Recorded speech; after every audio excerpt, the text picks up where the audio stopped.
What is up, everyone? So I really thought that we will start our freshly built engine in this episode, but I did some thinking, I did some calculations, and guess what?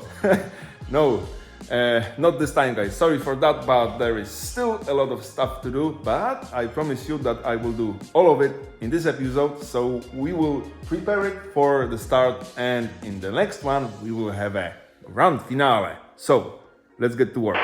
Okay, guys, before we will do anything else, we have to fix a thing that bothers me a lot. If you watched the last episode, you probably remember that I have problems with alignment of these two pulleys, and laugh at me, but I had no idea that there are special shims that you can mount behind that pulley or that pulley to actually move them and align them. So yeah, now I know. And the funny thing is that they are not available in my country. I have no idea why. But once again, Tomek saved my ass and he sent me that. Handmade, but it doesn't matter. This is around 5 millimeters thick, and I think that this is exactly what we need. A few days ago, with the help of my bestie, we actually pushed a bit the alternator that way. So now that gap is not that big anymore. So I think that this should actually work, guys. So let's mount it, because I couldn't sleep at night because of that. Now we have to put that over here. There we go. Okay. Now, God, and fingers crossed that this will work. Holy crap! Please.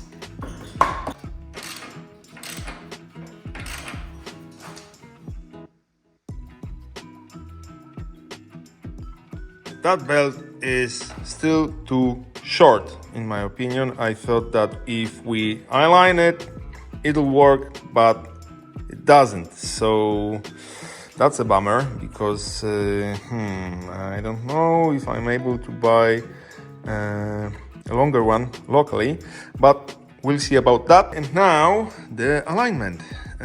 You know what? I think that we still need those 3 millimeters that we have here. So I think that I will have to call my bestie, and we will have to push it that way, because the alternator has to touch that part of the alternator stand. That might be tricky, because we already used a lot of force to push it that way. So those 3 millimeters over here will be a pain in the ass, but it is what it is, right? Guys, this is huge, because if I'm correct, that distributor is the last part that we will have to restore before we will actually try to start that engine. So let's do it. Okay, so let's see how it looks inside. Boom. Nothing special, everything is dirty, and I want you to know that this still works fine, because I actually started that engine a year ago, but I think that it's good to replace all of it. It will look a lot better, and probably it will work a lot better. So this is going to be replaced. The rotor is going to be replaced. The vacuum unit is loose because I had to take it off because I wanted to paint it, but it was attached here and here by 2 tiny bolts like that, and it's attached over here. There should be a small clip inside of here, like that one over here. So now let's take it off once again. Boom. That was easy. Okay, so let's start over here. Here we have points. We have to undo that one little bolt over here, just like that. Okay, and now it's time for that connector. There we go, and that should come out. There we go. Okay, so this is going to be replaced, guys. I really want to clean it inside out, so I will try to take out as much as I can out of here. And I can see that we can undo one more bolt over here. And I don't know exactly what will happen, but we'll see about that, right? So let's undo that.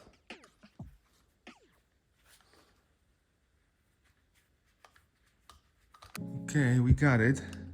And now look at that. There is a piece of metal over here, and under that piece of metal there was a metal ball. So maybe now let's undo the condenser.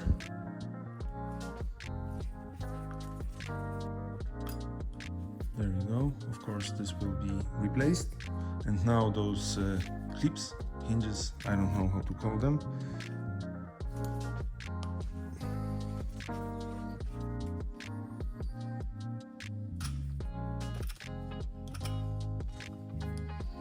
Okay, now I think that we should be able to take everything that's inside of here. There we go. Okay. There we go. Okay, we got it. And guys, I was pretty sure that this thing is empty inside, but it's not. And you know what? There is only one way to take it apart, and I really don't want to do that because I think that our ultrasonic cleaner, in which we will clean it, obviously, will get everywhere. So it will clean it inside here and inside here. So now we will take off that bracket because we have to replace it. It's bent and it looks like crap. And besides that, we will replace that O-ring for a new one. Now the last part.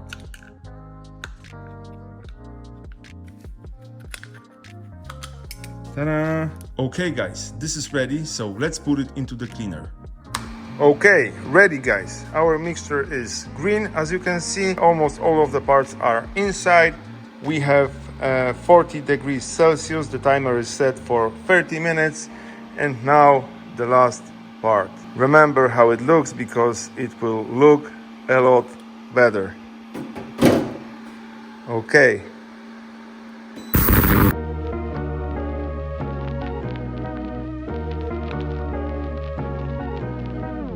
Okay guys, the cleaner just stopped, so let's see what we have inside of here.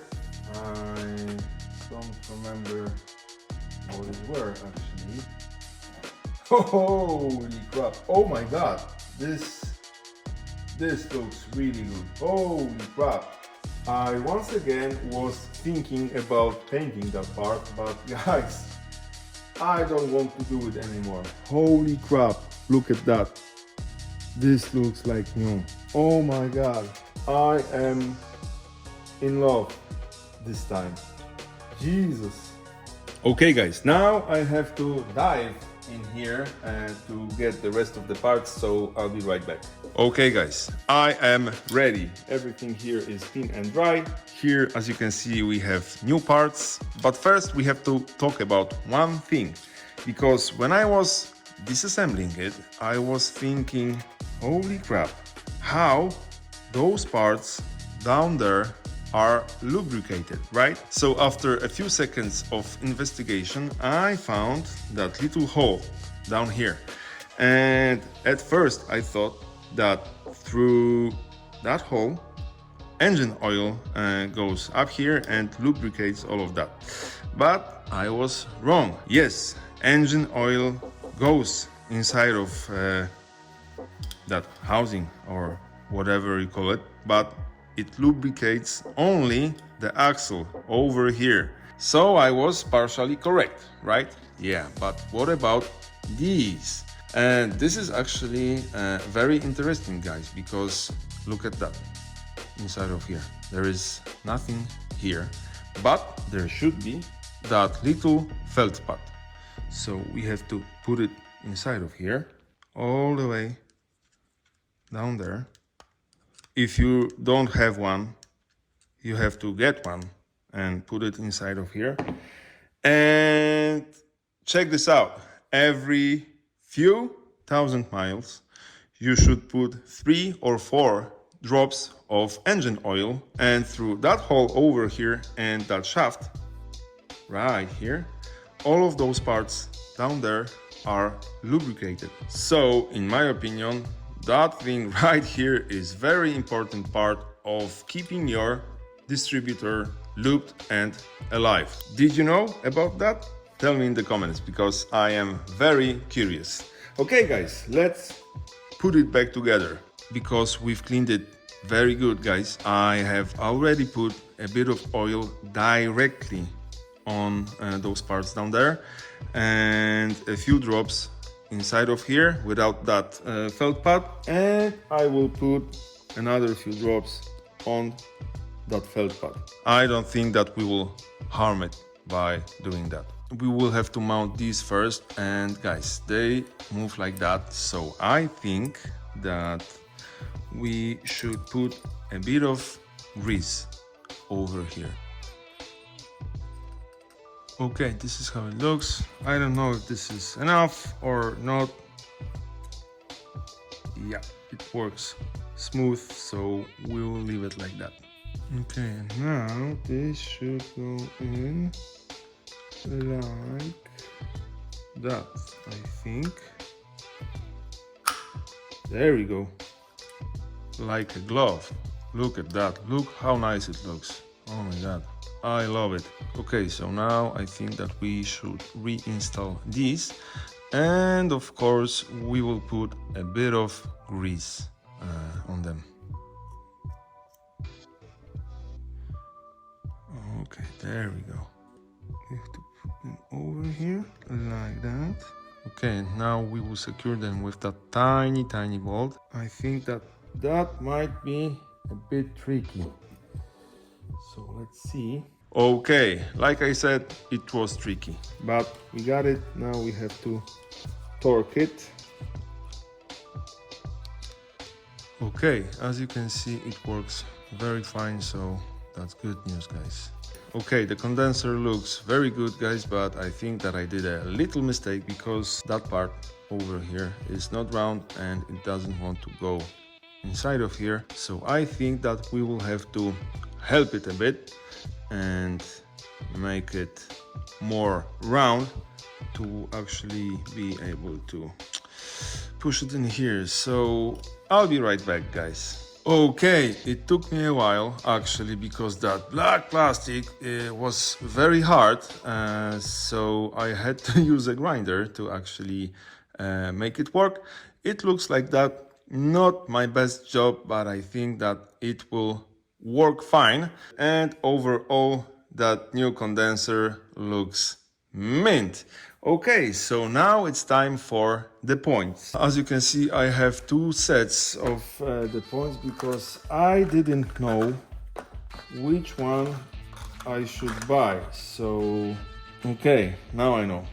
See, that one looks like that, and that one is different over here. The connector is different. We will work with that. This is the old one, so we don't need it anymore. So before putting that into the distributor, we have to lube that little fella over here. So I will put a bit of grease on it. Not much, just a bit, just like that. Now let's put it in here somehow. Okay, I think that we actually got it, guys. Now we need to find that little bolt that holds that thing in place. Okay, we got it, guys, but that's not all, because now we have to set the points. And now look at that, it's opening, closing, opening, closing. So we have to leave it in that open position, just like that. Here we have those little bumps, right? So if you put a screwdriver in between them, you can make that gap bigger or smaller. See? There we go. Okay. So now we have to grab a filler gauge, and we will be using the one that's 0.4 millimeters or 0.016 of an inch. Now guys, we need to open it just a bit, and we need to put it inside, and as you can see, that gap is way too big, so we have to make it smaller. Okay, I think that we finally got it, guys. There we go. We will leave it like that. So the last step is to tighten that bolt. Okay, let's recheck our gap. There we go. Perfect. So now we can connect our points to the condenser. There we go. Holy crap, I love that it looks like new. Okay, so now let's mount these.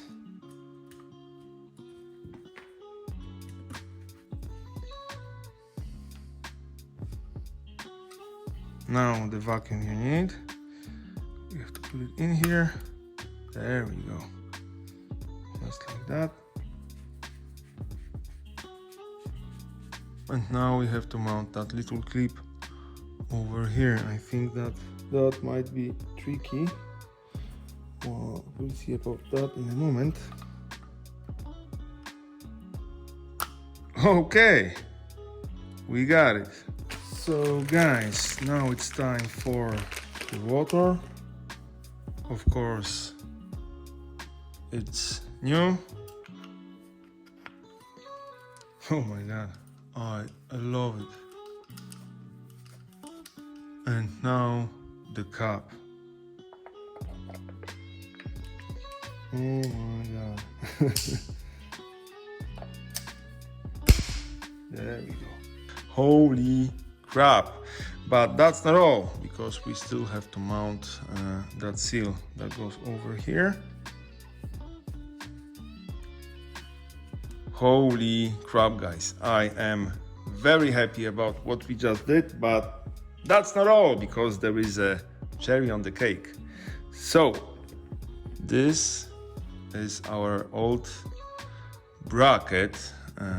Like I said earlier, it looks nasty, it's bent, so I don't want to use it anymore. So I bought a new one, and I'm pretty sure that if I will torque it over here, it will bend exactly like this one, because look at that. This is the same crap. I paid for that, I don't know, $3, something like that. So I've decided to buy a new one. Ta-da! Holy crap, look at that, guys. I almost don't want to unbox it because I love how it looks, but it is what it is. I think that it will look a lot better mounted onto our engine. So let's do it. Oh my god. Oh my god, this looks beautiful. Holy crap. Now we have to mount it over here, just like that. All the way up. There we go. Okay, so now this is ready. So let's mount it onto our engine. As you can see, I did some stuff off camera. So now we have a fuel line that goes through the fan shroud to the fuel pump, and from the fuel pump to the carb. To secure those lines, I used new shiny clamps, and I think that this looks phenomenal. Okay, so now it's time for the distributor, and guys, there is only one way to mount it. So we are not able to actually do a mistake over here. So let's put that thing in. Okay, so this looks like that. So this should go in like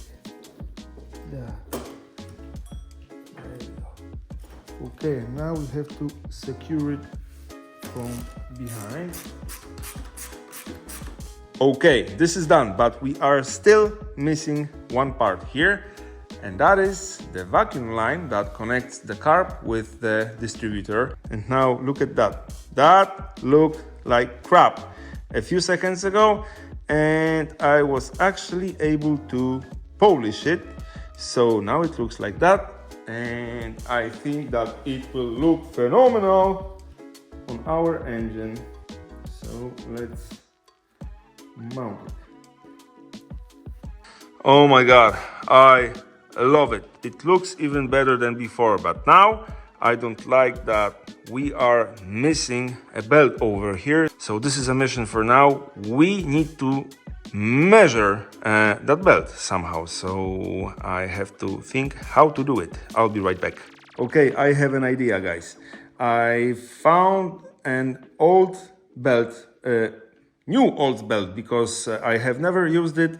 That was a spare belt for exactly that engine. And now look at that. It's 10 millimeters wide, 900 millimeters long. I tried to put it on, but guess what? It's too short. So I cut it. And now check this out. We will mount it exactly like that. Boom, boom, boom, boom, boom. There we go. And now look at that. We have a gap over here, which is more or less 15 millimeters long. So I think that we should buy a belt that is more or less 15 millimeters longer than that one. So let's do it. Guys, I got it. I think that I finally have the proper belt installed, and holy crap, that looks awesome. And this is the size of it, 10 millimeters wide, 910 millimeters long. I thought that it should be 915 millimeters long, but that one feels almost too long. So we will leave it like that, and we'll see if it will work. If not, we will try to figure it out other way. Okay guys, next mission. As you can see, the rocker arms are once again in my hand. Why? Because I totally forgot that when we were putting that engine back together, I said that we will replace these because they are flattened. And yes, I know they will work just fine probably, but I want to have them new. So as you can see, there is a set of new ones. So let's replace them. First, let's loosen those 4 nuts. 1, 2, 3, and 4. And now we have to undo all of these. This is very simple thing to do, guys. Okay, now we have to install these. Of course, this side up, so that way.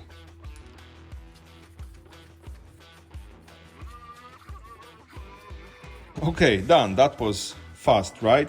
I won't tighten this because we have to set the gap between the rocker arms and the valves. So let's mount that on its place and let's do the last thing over here. Okay, the rockers are installed, and guys, to adjust the valve gaps, we need the engine to be in the TDC, the top dead center.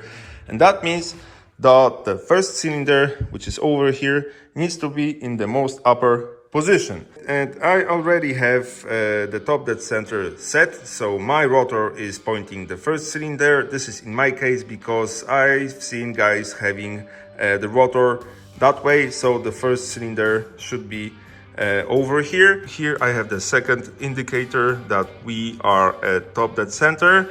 And guys, if you are not sure if this is it, you can always undo that spark plug and put something in there.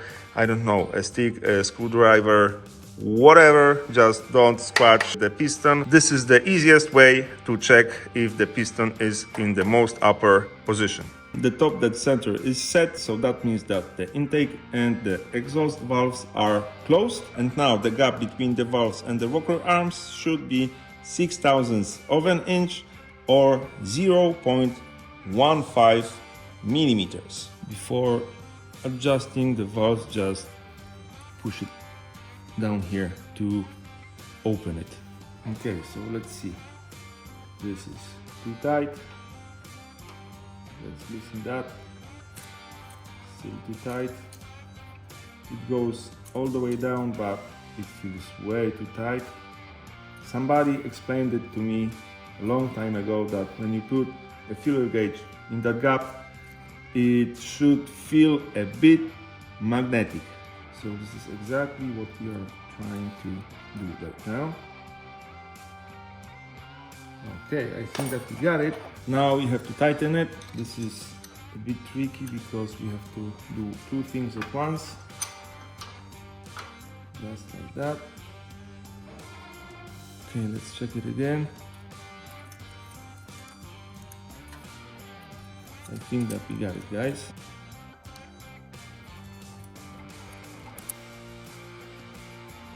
Okay, I think that we got it. Let's check it one more time. There we go. Okay, guys, we got it.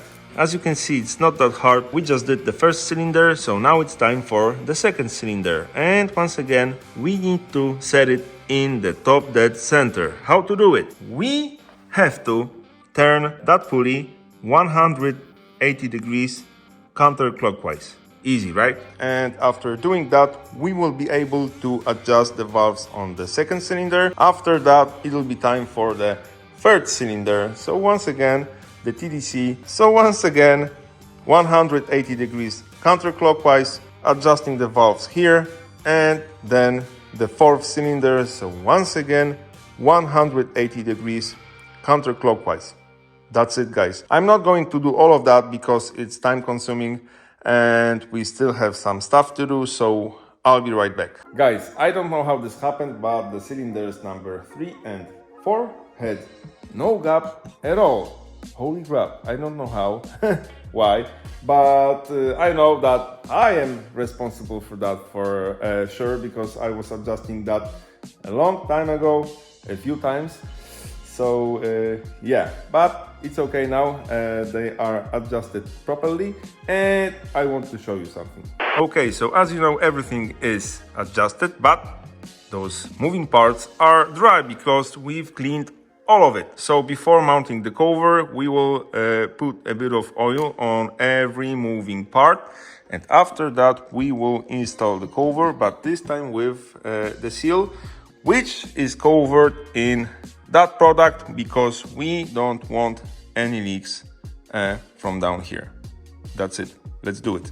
Okay, guys, this is done. Both of these are mounted and it wasn't actually that hard to do it. And guys, I think that the top part of the engine is done. Of course, I'm missing that part of the tin, but that's okay. The last thing that we have to do is on the bottom of the engine, and I'm not able to turn it upside down, but I think that we will turn it sideways and it should be okay. So let's do it. Okay, so we need to close that hole over here, and to do that we need to mount a few things, guys. First of all, a gasket covered in that product once again, then that part goes in there, then once again a gasket covered in the same product, and on the bottom of everything we will mount that. I've decided to mount a piece with that bolt in the middle, so we won't have to take everything apart when we will do the oil change. And that bolt has a magnet over here, so we will see if everything is okay with our engine. Okay, so let's do it.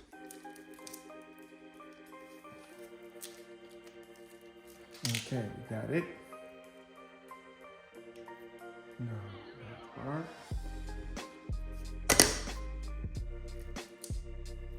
Now that. There we go. Okay.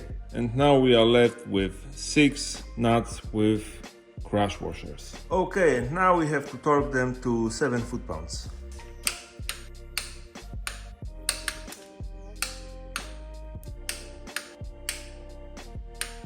Guys, look closely at my lips. The engine is ready. Holy crap, I'm still processing what just happened, but yes, it is finally ready. I did some work off camera because I wanted to shock you a bit. So this is how it looks now. Oh my god, of course we still have to fill it with fresh oil. The carb needs to be adjusted, as well as the distributor. The timing, of course, which is now more or less the same as it was before. And what's new? This is new. It's not new. I bought it used.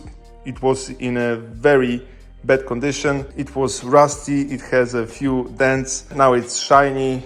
Dents are still on it, so it is what it is. And the funny thing is that I didn't like them when I was younger. I thought that they look bad, and now I'm old, I guess, because I love the look of it, and that is why I wanted to have that mounted to our engine. So guys, it looks like everything is done over here. We had some small talk, some private conversation, and I tried to figure if I missed something. It looks like everything is done actually. So it looks like the last thing to do is to actually start that bad boy, and that is huge, guys. I am stoked that I could finally say the engine is ready, because it took me a few months to get to that point, and sometimes I was super mad, sometimes I was bored, I had no motivation, and to be honest, that was hard actually to rebuild it, because in the first video with that engine where we were disassembling it, I thought that it will take me a month maximum, because that's only a few parts. Boy, I was wrong. That was a lot more than a few parts and a lot more money than I wanted to spend on it. So yeah, but I trusted the process. We got it. It looks beautiful in my opinion. It's fresh and it will look phenomenal mounted onto our chassis. So stay tuned, because the next video is going to be interesting, I promise you. This is it for today, guys. Remember, your project won't finish itself. Thank you for today. Like, comment and subscribe, and see you very shortly.